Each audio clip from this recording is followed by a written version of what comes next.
Shooby Doodlers, this is my friend Andy, and we're on the bus. So we're going to Chepstow, and then we're going to walk all the way back again.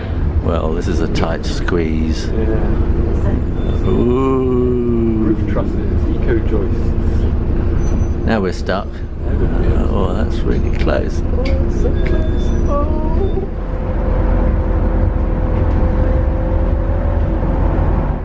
Well, this is Chepstow, and they have this cute little gatehouse up here, which is kind of like a mini castle, isn't it? It doesn't half slow the traffic up though. Well, we just started our walk, and this is the River Wye, and looking back across Chepstow, there's Chepstow Castle. I'll go and visit that another day. Well, this tree has been wrenched out of the earth by the wind, but the bluebells are still growing. They're growing vertically on a vertical wall. I love how this fern is almost like a basket. You could drop something in the middle. Here is Piercefield Park. It's a Grade 1 mansion, and it's been falling into ruin for 60 or 70 years. It used to be a beautiful house. It's the sort of house that if you were living in a Jane Austen novel, this is the sort of house you'd want to have. But it's been an unlucky house. Oh. Now, have I mentioned that Andy writes crime novels? So, has anything dark and dastardly happened here? Well, actually, yes. Oh. Yes. I was writing a book called The American Boy. Yes. And I needed a big, stately house in the country. Yes. And I thought, this will be perfect. Imagine it when it was in its prime. Imagine the money that must have lived here. Imagine the power. And imagine how beautiful it must have been. Yes.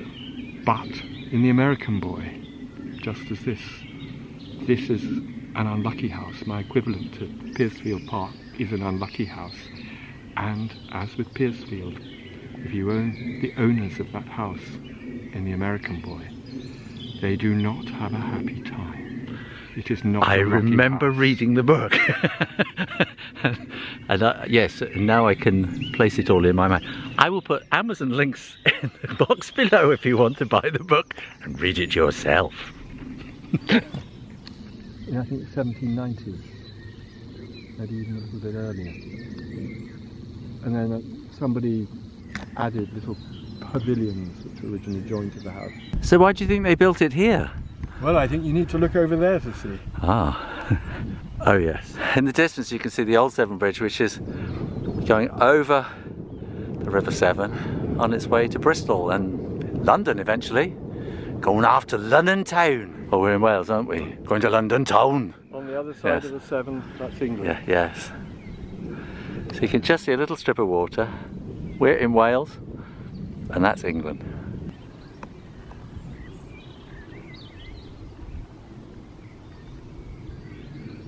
I think these little pavilions are a much more human scale, aren't they? And nice and cosy. You can have afternoon tea in there. That kind of thing. Yeah. Andy has slipped and done something to his calf, so while he hobbles off, I'm just going to video all these names carved into the tree here. Symbols of love. Or is it just graffiti? Is it just killing a poor old tree? Which way should we go, on the permitted footpath, the Wye Valley Walk, or the Monmouthshire County Council kind of thing, or... Oh, that's much more interesting. This way, girls. Once upon a time here there were some swivel guns, a pair of swivel guns, and when they were discharged they produced a surprising echo in these rocky regions. And here is this great big sweep of river, all the way down and around, and it goes up and around over there again. And as far as we can work out, these are the Apostle Rock. Usually a drive right along the edge up there and looking down. And I thought we were actually going to walk along there, but we're walking on this side of the river today. And just behind me here is the Giant's Cave. Ooh! Let's go and see what we can find. Ooh.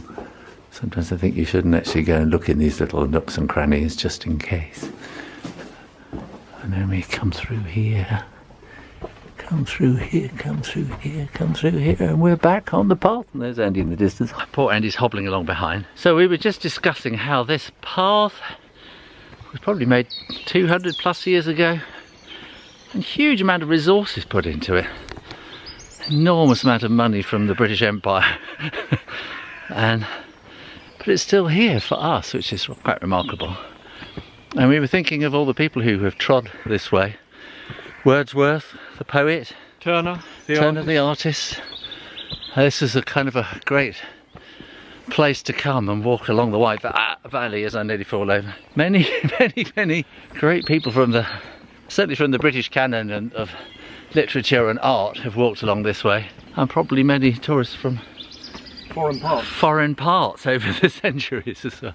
This is round the corner a bit, and this is the Apostles again. And here's this great wide sweep of the river and a raven flying up above. Well, this tree is a bit cool, isn't it? Look, what is holding that up? It is alive. And it is an oak tree, although there's lots of beech leaves around it, yeah. So it's an oak tree. And look, inside here. What have we got up underneath there? Whoa, that's pretty cool.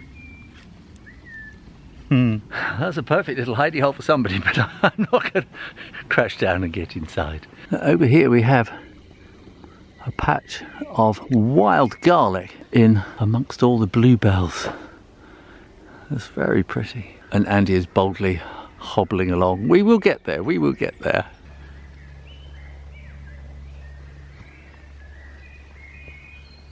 Look at that, isn't that just heartbreakingly beautiful? It is.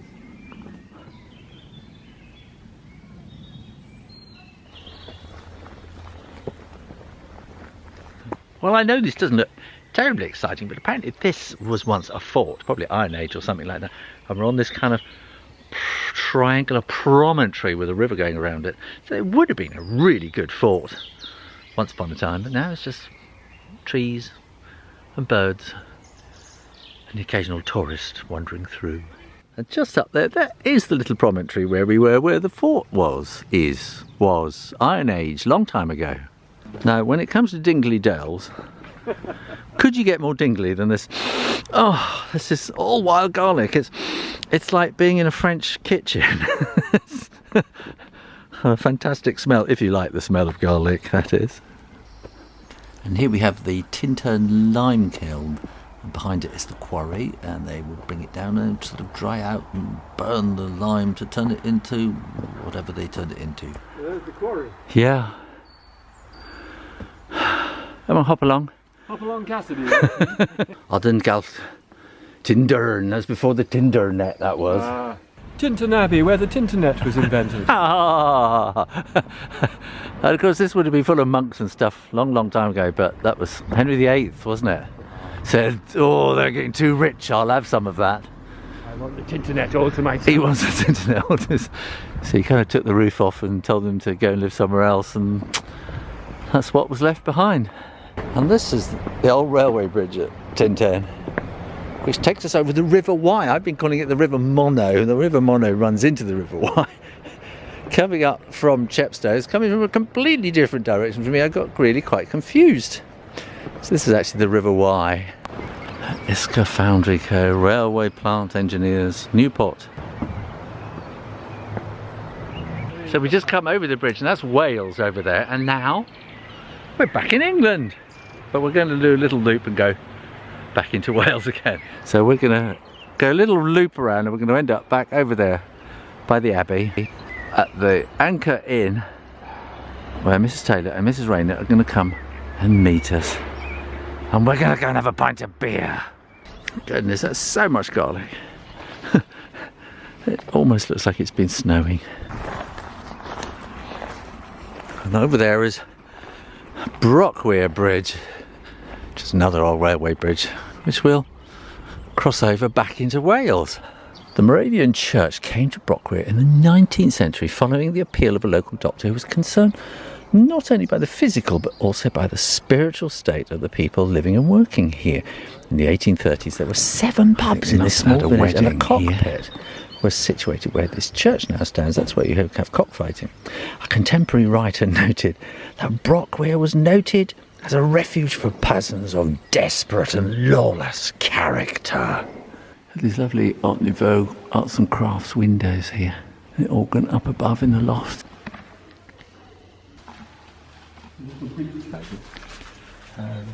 The River Wye here leads down to the River Severn, which is quite close to the sea, the Bristol Channel.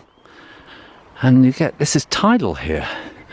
And you can see that the water will come up and down according to the tides.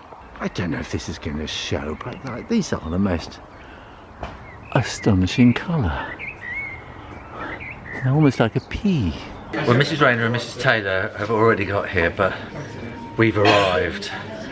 Cheers.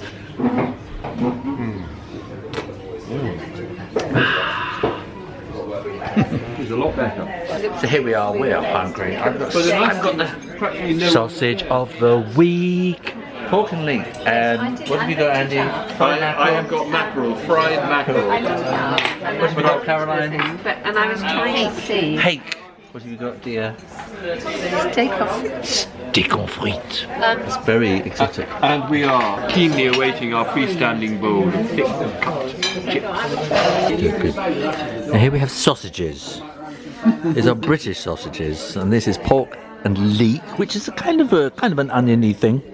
This is peas, this is mashed potato, and this is Yorkshire pudding. You shouldn't really have sausages in Yorkshire pudding. It's a thing that goes with roast beef of old England.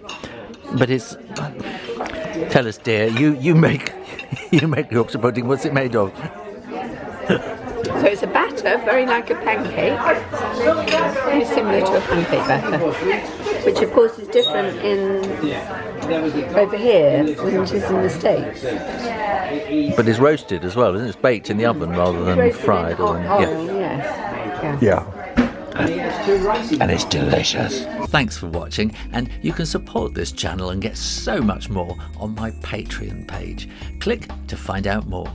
Make sure you are subscribed to the Shoo Rayner Drawing Channel on YouTube, and in the meantime, keep drawing, practice, and I'll see you next time. You take care now. Bye bye.